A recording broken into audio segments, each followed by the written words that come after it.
the woman realized in horror that the sudden flood was devouring the city like a raging beast.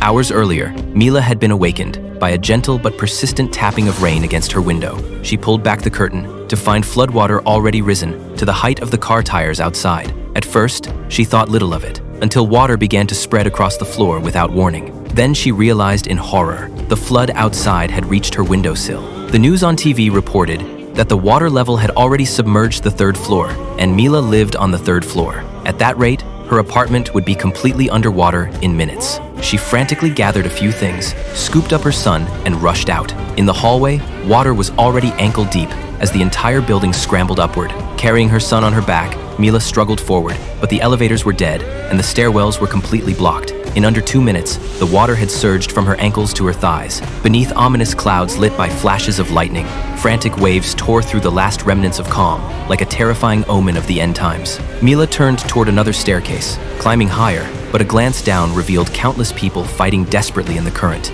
Anyone swept into the flood had almost no chance of survival. Trying to steady herself, she began softly humming to her son. But reality soon struck with brutal force. The path ahead was completely blocked by debris. Attempts to climb over the railing failed,